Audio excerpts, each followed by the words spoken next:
move on with our day. Today is Tuesday makeup, if you will, since we had to complete the rest of our change, revisiting change on Tuesday. We shifted the day in the life of with the dining crew to today.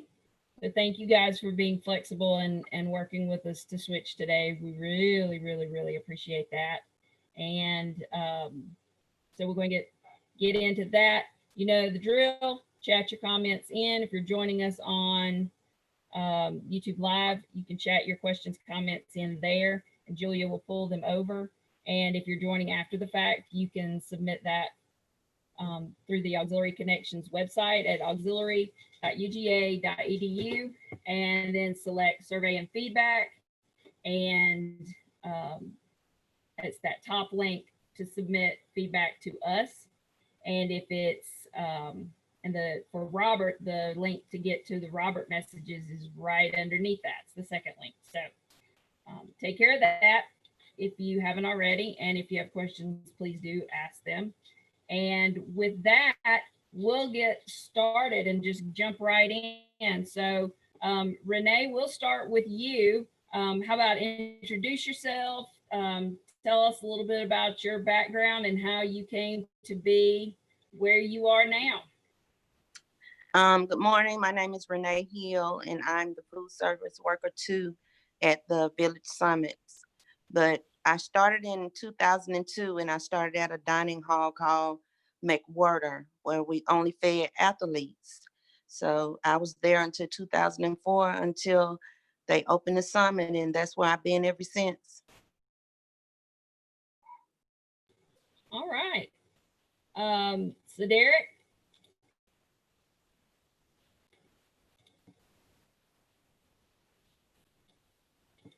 Hang on, you gotta unmute yourself, so Derek. Oh, here we go. We on. Now we on. Take Boom. 2. Boom. Boom. Take 2. Anyway, first off, good morning to everybody. Hope everybody's doing good and has been safe during this time. My name is Derek Smith. I am the sous chef at the Village Summit. And I've been at UGA for now 5 years. Woo! All right.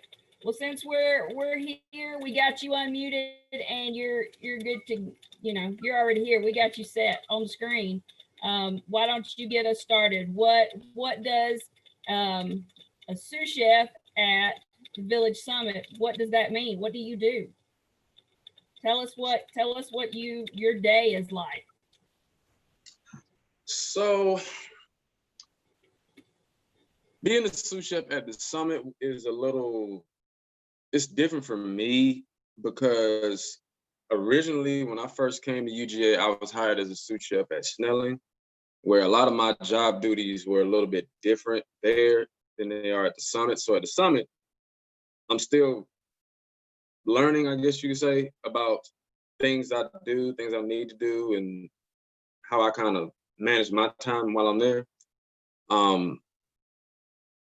Now at the Summit, when we were before all this stuff, at about 12:30 is when I come in, and I usually would come in, and all the cooks, all the station workers and stuff like that, this is my first thing I do is I go try to speak to everybody. Speak to everybody, make sure everybody's good. If they need help with anything, just step in and help them out. Or if I need to stay in the back a little more, and most times I might need help in the back, just helping out with recipes, answering any kind of questions about certain recipes and food and stuff that we have. Also, what I normally do is on certain days, me and Sam would sit down, and I know we would try to go over, anything that's coming up as far as like any special events or anything like that. And he's had me working more so on Food Pro to kind of get that under my belt, because I was familiar with it, but I didn't know 100% of what to do. So a lot of my time doing every day, I do that, as well as kind of managing all the food that's going onto the floor and keeping up with everything that goes in the blast chiller, making sure things are dated and labeled right. They go in the coolers, freezers, and stuff like that. So some days I'm needed as a more hands-on person. Other days I might be needed to be just kind of a manager in the kitchen, just making sure everything in the kitchen is going good. Oh, and I also make cream cheese every day. Always. That's just always. I mean, you always do cream cheese? I always make cream cheese every day. Make cream cheese. I make it. We got garlic chive. We got strawberry. We have about 7 essential flavors of cheesecake, and it is delicious. So that's my normal day. I can. Okay. Renee, you're gonna have to really jump up if you go on top that one. Okay. Hey. Okay, well, of course, my day starts at 6. So the 6 o'clock people in salad is me and Penny. So the first thing I do every morning, I always start my morning off with a good morning. You want to start your morning off pleasant, because some days are harder than other. And, you know, being pleasant to your coworkers is some days it's how the day go by. But at 6 o'clock, Penny and I really don't, the only day I really work by myself is when she's not there. So at 6 o'clock, from 6 to 8, Penny and I prep, and we prep for the whole entire day. We prep first thing in the morning. We turn our salad bar on first thing. Then we prep for the whole entire day, because after 5, there's no one in salad. We prep, we cook all our foods that need to be cooked for our salads. We chill them. You know, that's the whole entire, that's for the whole entire day. And we always make our salads the day before. So we have to do all of that before we go to break at 8. At 8 o'clock, Diane comes in and she'll continue to prep. She preps all the lettuces, take the foods out the steamers, make sure they're cooled and everything. Because at 9 is when we set up the first side of our salad bar. We set our salad bar and our cold bar early, so that at 10:30 they'll hold their temp. At 10:30, after we set our salad bar up at 9 is when we really start making our salads for the next day. That's the hummuses, the working on the salad of the day, any other salads that we have to do. Put our chicken in the steamer for chicken salad. So basically, from 8 o'clock, from 9 o'clock until 3, we are making salads, prepping all day, making sure that our food is temp, throwing away the old foods, you know, stuff like that. And that's every day. Some days are harder than others, but, you know, pretty good. I work with some pretty good people, so we'd be all right. So that's basically how my day goes. Okay. So I'll ask you first, what is the most challenging part of your job duties or your day, any given day? What's the most challenging part? Really, it's when we have a special, because, you know, when you have a special, the special runs at night. So we also have to make sure that the salads for lunch are done, and also work on the special for that night. So that's a lot to do. But most of the time, because I've been there for so long, so, you know, I'm used to whatever. So the hardest days are the days that we have specials. Okay, and then on specials days, you're already gone by the time they start. So you're really doing the the prep work, the supporting, getting ready for the event? Yeah, but it has to, like I said, Diane is there till 5. Well, she was there until 5, but everything has to be done. It has to be cold too, so it'll be temp when they go out. So when we leave at 3 o'clock, everything for that special has to be in its bowl, platter, whatever it's gonna be in. It just, everything has to be on hands on, ready to go, ready to go. So yeah. Okay. All right. So that there's a lot of teamwork involved from first to second shift. It's like a passing of the torch, Yeah. and getting them set up for the day, Yeah. for the evening's events. Yeah. And that's the thing in salad. See, there's no night shift. So everything that we do, we have to do it for the whole entire day. And now with help being shorthanded, you have to make sure that everything is just for them to grab and go, grab and go. There's no time for the person on the salad bar to prep anything. So you have to have everything prepped and ready for them. Okay. Okay, that makes sense. So Derek, what about you? The most challenging part of my day. To be very honest about that question, at the I start, want you to be real honest. Let me think about that one for a second.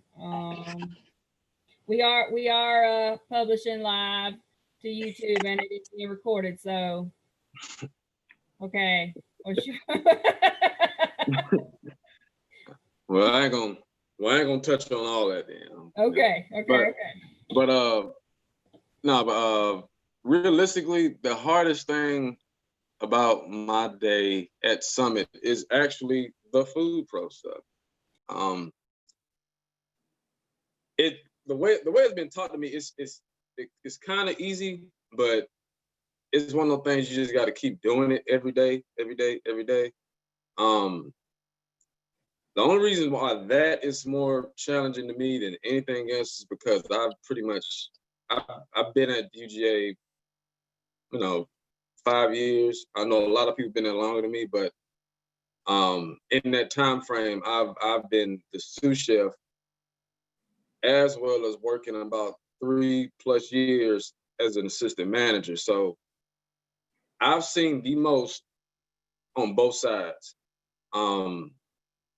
Like Renee was saying about, special events and whatnot, I've seen both sides of those. I working at Snelling, me and Tyler or Nikki, we from setting up the event, moving tables, decorating the building, running the food out during the special, all that stuff as an assistant manager. Everything you can think of in the assistant manager job, I've done all that, and so most of that stuff will come natural to me. So I'm not really I don't get really overwhelmed by a lot of stuff or a lot of things that happen. I just kind of know how to react to it.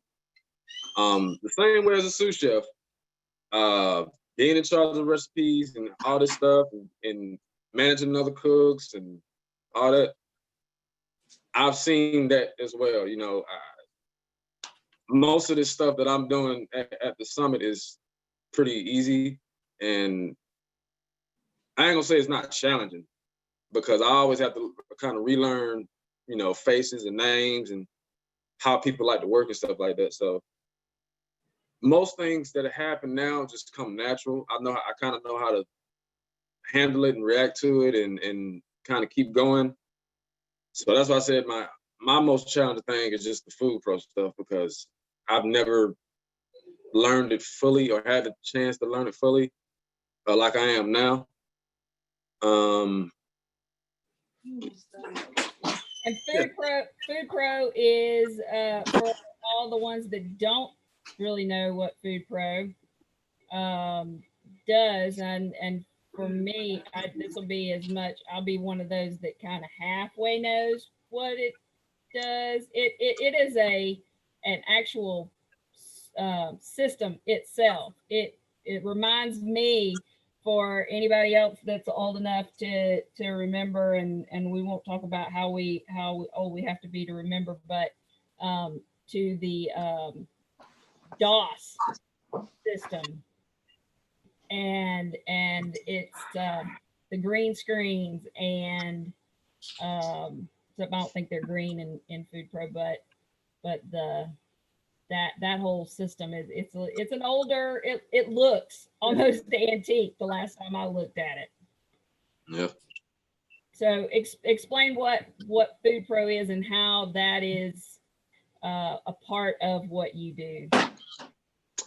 So the few parts that I knew about it before I came to the summit was basically batching food and find certain recipes that other employees or myself might need for a certain day or anything coming up.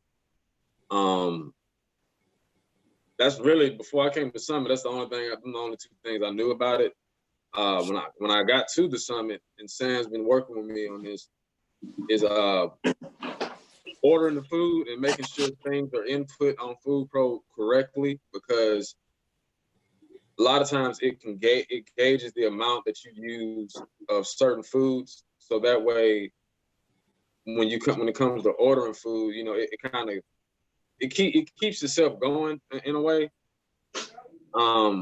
It can always gauge how much you need of this item for this day, because it has kind of like a record of everything that you use and how much did you throw away and stuff like that. And it's very good for like inputting new recipes that might come up, and adjusting portion control or anything like that. I mean, that's right now that's the main things I've started learning and picking up on. I'm pretty sure it's a whole bunch of other stuff. And you're right, it looks old. I don't know what look. I thought it's like a Nintendo game almost. It's old, but it's more like Atari old, but yeah. Okay, so it's like a recipe builder. It tells you what you need from or what is required to make a certain dish. Yeah, correct. Okay. I can take that. I'll work with that. So Renee, I've had a question about what's your favorite salad of the day? I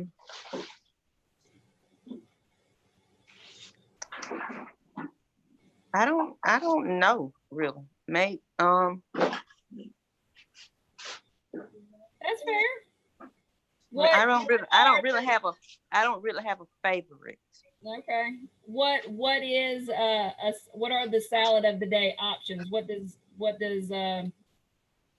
would that be? On Mondays we have Cobb salad, and on Tuesdays we have, oh my God, I forgot. You didn't know that?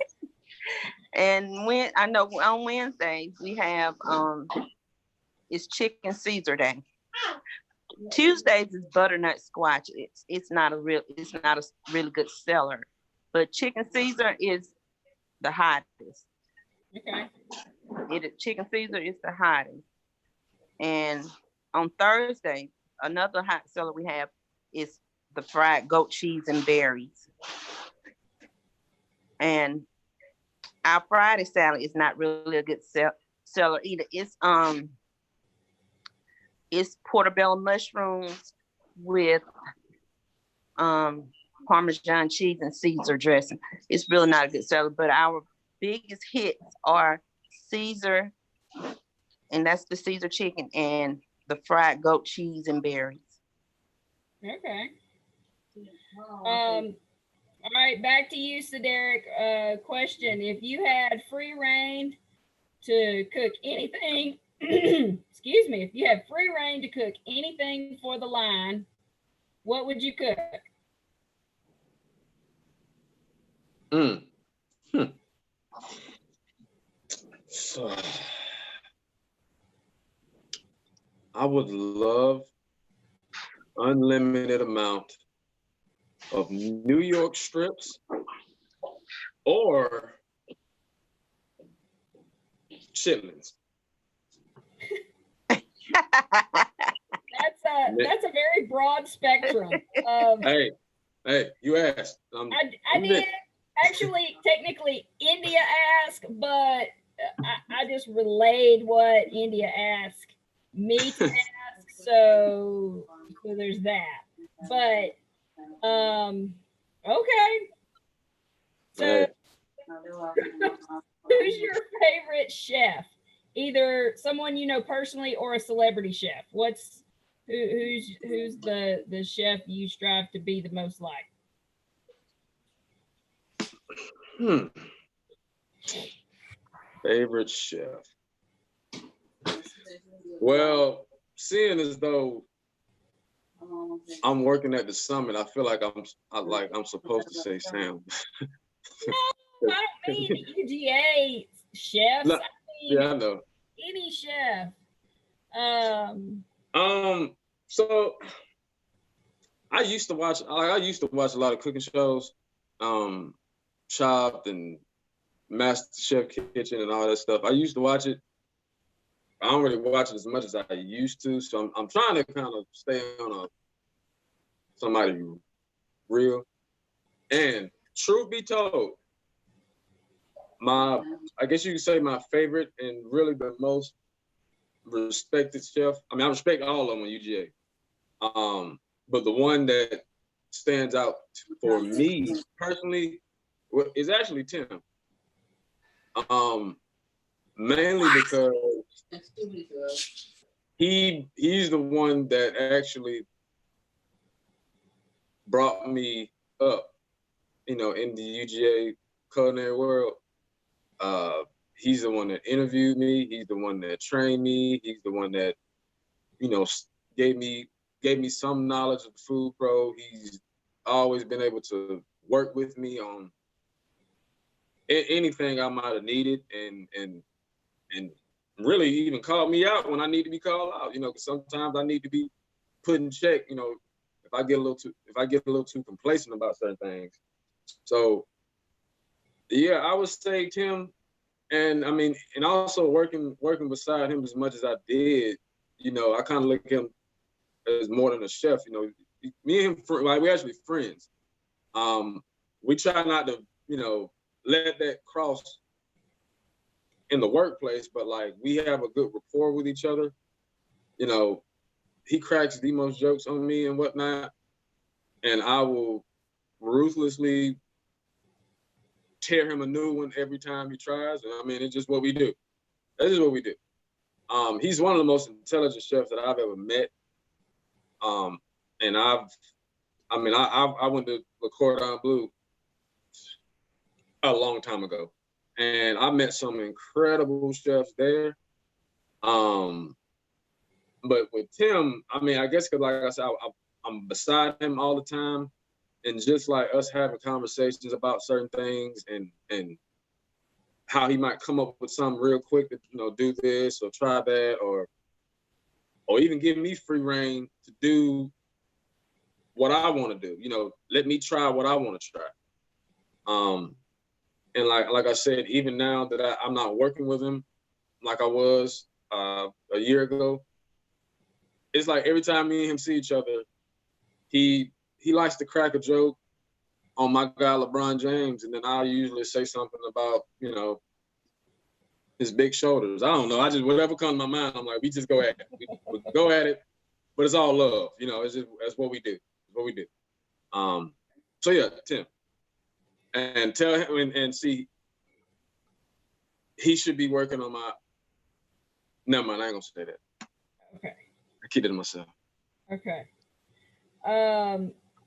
So Maggie would like to know from both of you what's your favorite meal to prepare at home, and she says she added an addendum to that says if you don't like to cook at home after working in the kitchen at work all day, that's okay too.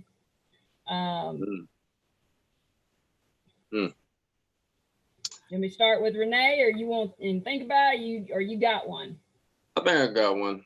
All right. Favorite thing to cook at home. At one point, it was steak because I like grilling steaks. I like just it's just beautiful, and it touches my soul every time I do it right. But as of recently, because no, my son he's with me too. It's actually crab legs now. Like I before maybe this year, I might eat crab legs or something like that. The seafood boil thing, I might eat that maybe once a year because it's probably one of the most messiest things to eat. I mean, some people like put on gloves when they're doing it. Me, I'm one of those kind of guys down the road, all that stuff. And my son is addicted to crab legs. I ain't never seen an 8-year-old boy like that so much. And I mean, he will out eat me like easily. I mean, no bill. He's 8. Matter of fact, he's about to turn 9 Sunday. Okay. So I'm actually making him a little small batch of crab legs, for his birthday and whatnot. But yeah, like right now, my favorite thing to do is actually the crab leg boil thing. One is easy to make, and it's just so damn good. I'm sorry, but it's so good. See, to me, crab legs. I'm just gonna say it for those that are don't hate me for what I'm about to say, but crab legs to me are just a whole lot of work for not a whole lot of return. In addition to they're messy. You are absolutely correct on that. I mean, like I said, even though I cook them now, it's still messy and it's a very hard thing to kind of eat sometimes, but I still do it, and it's just so dang good. It's good. If you want to crack them and pull the meat out and set them aside, then let me know it's ready. I'll be there. Gotcha. Right. Yeah, that's gonna happen, right? Okay. Renee, what are you cooking at your house? I'm the person that don't like to cook. I don't like to cook, but if I cook at home, most of the time it's a soul food dinner. So I'm the person that'll cook the greens and the sides, and but I don't care to cook it all at home. Yeah, after you've been doing it all day, every day. Yeah, and after you've done it for so long, and you see food all day long, like you said, once you get home, you don't really be into that. That makes perfect sense. I feel like sometimes it's the same for I would imagine that it would be the same for a bus driver. If they drive all day, then not really wanting to let somebody else drive after you were home, or looking at a computer all day. You may not want to watch TV. You need something, not looking at a screen. But it definitely is a gift to cook all day long. It's awesome. All right, let's see. Randolph wants to know if sweet potato pie. Are you gonna add sweet potato pie to any of that you were just mentioning cooking, or are we gonna have pie? Because I'm ready for pie. That's Thanksgiving. That's Thanksgiving. Only at Thanksgiving? That's only at Thanksgiving. We've got to expand your holidays a little bit. Any day that ends in Y is a good day for sweet potato pie. See, that's because I'm really not a baker. So They have to take it when they can get it. Thanksgiving. That's fair. That's fair. So let's see. I was going back. I had another. Um, what is something that challenges you that we can all learn from? Something that you've been challenged with, but now it's you've gotten past it, and you're on the other side now, and you can say, okay, what can we learn from your experience? At the working in salad, the only thing that's challenging, and that's what I told Penny and Diane. The only thing that's challenging to me in salad is learning the recipe. Once you learn the recipes, everything else is a breeze. You know, it takes time because you have to make sure you put the right amount of everything in that salad. But that's in salad, working in salad, the recipes are the challenging. But once you learn the recipes, you got it. And that's always been for me. Because when I came to the summit, see, I had never worked in salad. When I started at McQuarter, and I started as a cashier, and then I went to the kitchen. So when I went to the summit, I started in salads, and everything was new. But once you learn the recipes, you can do everything else. Okay,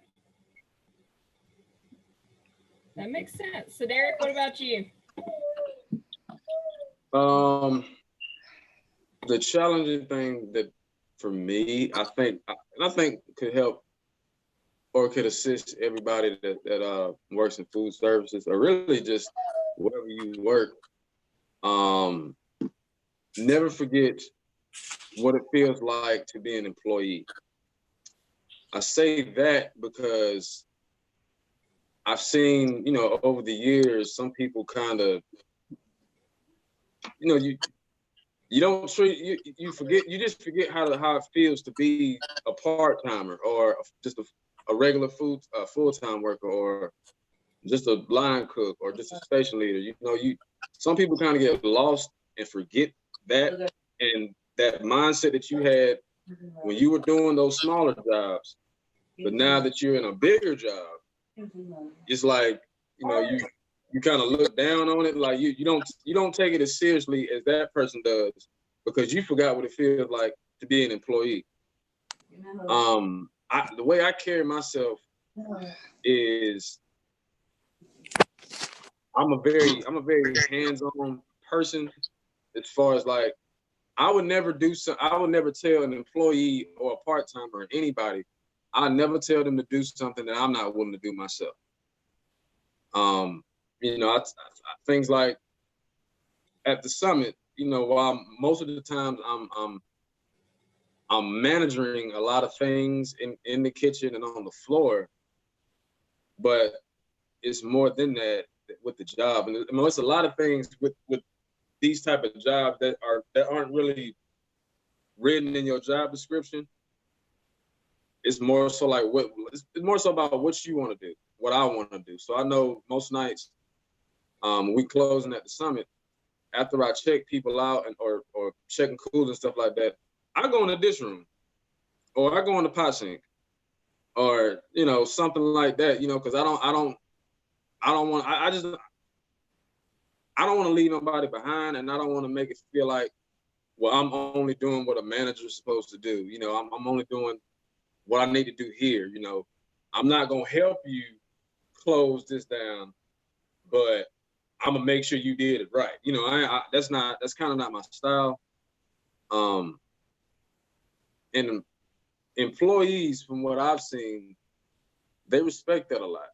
I know I've only been here 5 years, but I think I've gained a lot of respect from all the employees, student workers, the people that actually come in to eat, as well as other managers that I've worked with.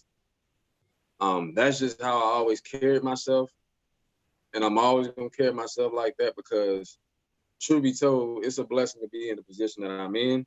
with everything, you know, just personally I've had going on. But to be in the position that I am, I don't take it for granted at all. So no matter what's going on, or no matter how big I might get, you know, over the next few years, who knows, you know. But I never forget what it feels like to be an employee, and I always try to keep that same mindset, because at the end of the day, that employee or the employees that work under you, they got your back. I'm telling you, like, there's anybody that's on here, they will always have your back if you show that you got theirs. So Definitely. So tell us about Cedric the artist. I mean, oh, look, man, that's one. You know, I mean, come on. Anyway, so Derek the artist. This started about 2 years ago. I used to go to these things in Atlanta called Sip and Paint. I'm pretty sure a lot of people heard of. If you've heard of our Artinis or something like that, it's the same thing. They're super fun. Yeah, and it was just something I just kind of started because I know I like artwork, and I wanted certain types of artwork, you know, hung up in my house on display. So I said, well, I don't want to spend, you know, $100, $200, $300 on paintings or whatnot. Let me just try it myself and just do it. Because I've always been able to draw. Painting just something I kind of picked up on and kind of ran with it. So it started there, and everything I do now when it comes to art is self-taught. I've never taken a class. I've never worked under anybody. It's just something I just started doing to where it almost became a habit. And like even now with all this going on, this pandemic and stuff, and the shutdown, so I've had more free time. That's literally all I do now is paint. Like it, for me, it's just a different way to use my focus. It keeps my mind busy because I really I need to do that. And I'll even go and I even get a little personal about myself. I'll say this. Hello, everyone. My name is Cedric Smith, and I'm a recovering alcoholic. That started 5 years ago. Darnell and Tim actually had me come do an interview for 2015, and did it. You know, after the last little interview, I just had a extremely bad problem with alcohol abuse, depression, and pills and stuff like that, because just mentally I wasn't all the way there. So after the interview with them, I had checked myself into another rehab. Mind you, this is the third time in about 4 years that I had to go to rehab. So, and I ain't trying to make nobody cry or anything like that, but I mean, it's just, I'm trying to let everybody kind of into my psyche a little bit. The day I checked into rehab was actually the day after my son's birthday, July 20th, 2015. And you hit rock bottom. Well, I hit rock bottom at that point where I couldn't even buy my son, you know, a birthday present. And it was bad. So I did my time there. True story. I was in there for about 2 weeks. I get a phone call from my mom. She's like, "Hey, Sadar, you know anybody?" Excuse me, I'm putting on my voice. Sadar, you know who's Mr. Tate or something? I'm like, wait, who? Mr. Tate? He said it's from UGA. He's something about a job you apply for. I'm like, wait, what? I said, okay, what'd he say? I don't know. He said you need to call him back and oh, okay, let me call him back. Hey, how you doing? Dad, it's down there. I'm like, hey, how you doing? Cool. Well, I wanted to offer you the job. Where are you at right now? Out of town.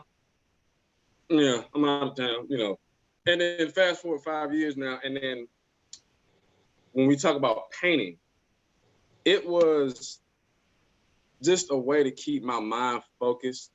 I've been sober 5 years now, and the one true thing about this is it is a disease. So for me, because I don't drink, like I used to use drinking as a way to deal with my depression. If I get upset about something, I just go drink. With painting, I keep my mind kind of focused on something. Because in AA where I go is true the most realest thing I ever known is one day at a time. One day at a time. So every day is why I paint. Every day is why I keep myself busy with this stuff. I'll show y'all some of my work. I was gonna say, pan out. I've been trying to read the one behind you, and I feel a little silly trying to move my head, but I was trying to read. So this one I did. This one is one of my more personal ones, and it kind of depicts everything from what I was just talking about when it came to rehab. So all the words over here are associated with me before I went to rehab. That's why I have it as kind of behind me, like the past, and then looking forward is everything that I am now. From I used to be, subconscious, drug addict, depression, liar, bad father, passive, criminal, stubborn. But now, like I said, 5 years later, creative, the best father, a chef, an artist, charming, educated, sober. I'm cute, but that's just me. Anyway, and now I will try to walk y'all around. I mean, so if y'all can see, this is literally all the artwork. This isn't everything. A lot of my stuff gets sold. So like all of this stuff is mine. Everything that you see on the wall is my work.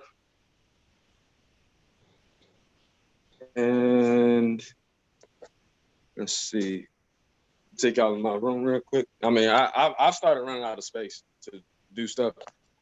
These are my last three that I did.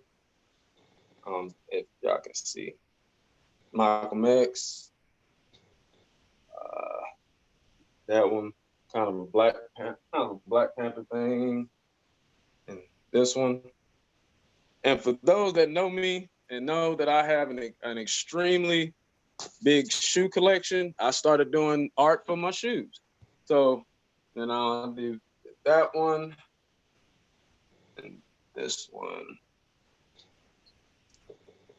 This is a pretty good depiction of me. That's, as you can see. And then that one. So that's why I like to paint. That's what I do. Wow. Well, incredibly humbled and proud of you for your 5 years. You're extremely talented. Your artwork blows me away. I paint with the pattern. But I'm always in awe of people who can create from just take a blank canvas and make something beautiful like that. It's extremely impressive. Thank you. And everybody in the comments, thank y'all as well. Yes, much love in the comments for you too. So I want to go don't go anywhere. We're gonna go switch gears to Renee. Renee, I saw some of your coworkers, your COVID coworkers in the background there a second ago. You got some helpers with you. What is it that you do during your off time? What occupies the non UGA Renee? Grandkids. Yeah, my grandkids. How many do you have? I have I have two, but four that I claim because my niece has a son too that I raised, and my daughter has a best friend that has a son. But I claim four, but my grandkids are my everything. Okay, what's your grandma name? I'm asking everybody that I know that's a grandma. Grandma, Grandma? grandma. Okay, just curious.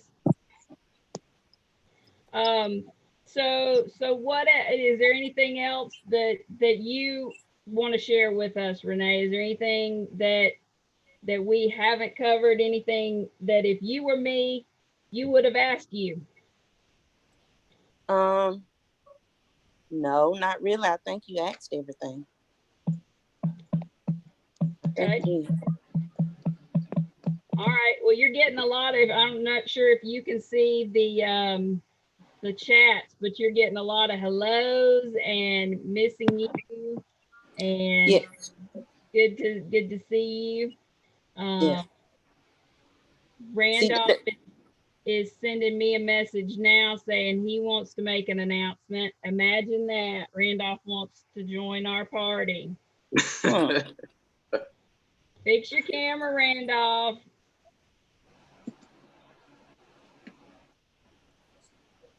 Thank you. Hey y'all, sorry, I'm sitting in my office. Listen, thank Renee and Sadek. Renee, great to see you. Um, I haven't had a chance to give you a hard time recently.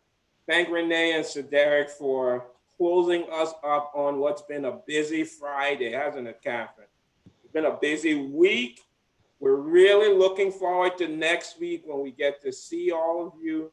Um, I mean, I know folks have a little bit of angst, but I will tell you, there's a little bit of excitement inside of me that we're going to get things going. Catherine may have mentioned this before, but we wanted to just quickly update you on what we're doing connections wise.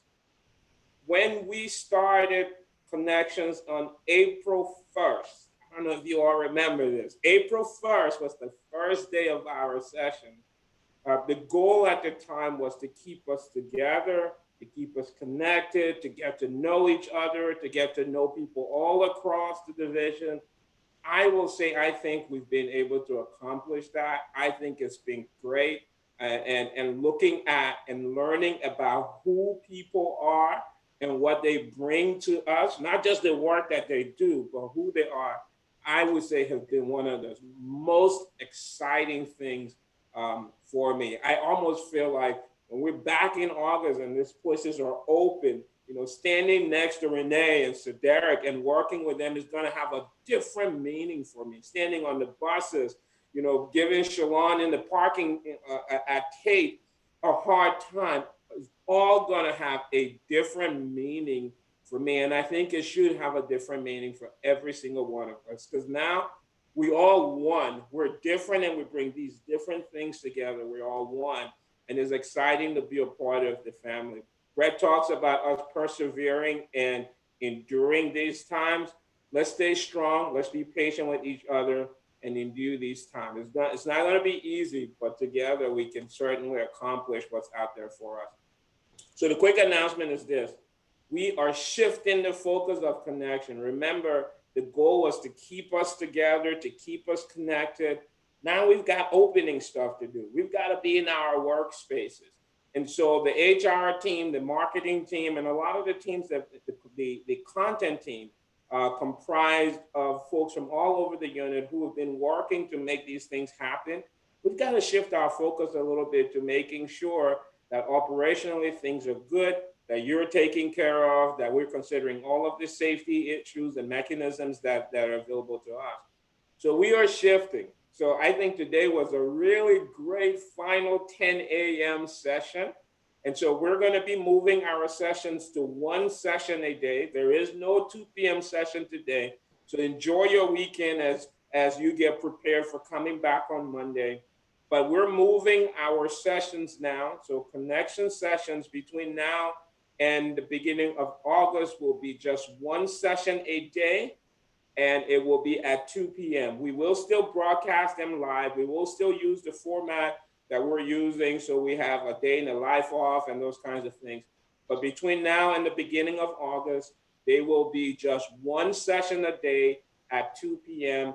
because we're shifting all of our focus, all of our energy and time to making sure that we're ready, that we're being safe, and that we're become successful as we open for fall. So for every speaker, every commenter, every person who's watched with your family, for every vegan cooking thing that happened, right?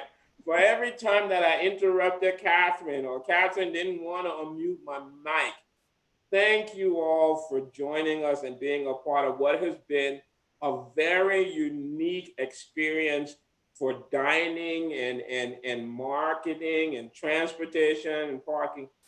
This, I tell you, I've been scouring the web over the last couple of days to see what has happened with other universities. This has not happened anywhere else. So we've actually have been trendsetters, and we've thought bigger, and the only way we could have done this is when all of you sign in and been a part. I think our biggest day, and I was over the moon this day, we had 230 of you, I think, on, and I was actually in my dining room, and I was jumping and dancing, and every time the number went up one person, I was really excited. So thank you all. Tortilla Man isn't gone. He's actually gonna be around. But it's just thank you for taking the time off to spend the time with us. You're not gonna see us on Zoom as frequently as you did before, but I can assure you that you will see us standing next to you even more frequently than you did before. We're one team, we're one family. Join us as we shift transitions and do this 2 p.m. session a day. Send us ideas if you have any of what those 2 p.m. sessions should look like. But even better, here's what we're looking for. Send us ideas about what our connection should look like once school opens and all of us have these schedules where we're trying to make things happen. We're open to that. We're open to the feedback. I will say on behalf of the HR team, and I probably can also say on behalf of the marketing team that has stood behind us 100% for every single session, it has been a pleasure to do this connection stuff with you all. I cannot think of a better time that I've had at the University of Georgia than working closely and learning about the people who I work with and the people who I've been very, very proud of, both professionally and personally. So thank you.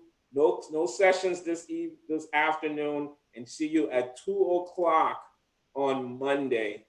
Again, it's been our greatest honor being there to serve you remotely, and we're looking forward to serving and standing alongside you and persevering and enduring side by side come August. Catherine, I'm going to turn things back over to you.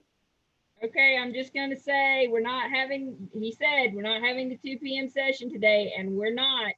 So that gives you ample opportunity to complete the message to Robert in honor of his retirement, and with no excuse. You've got all afternoon now, and part of the morning, all weekend, and part of the morning Monday. So we'll see everybody back on Monday. I hope you have a fantastic and stay safe, but have a fantastic weekend, and look forward to seeing everybody next week. Bye, everybody. Thank you to Cedric and Renee for presenting today. We appreciate it. It was fun to get to see inside your lives. Bye, everybody.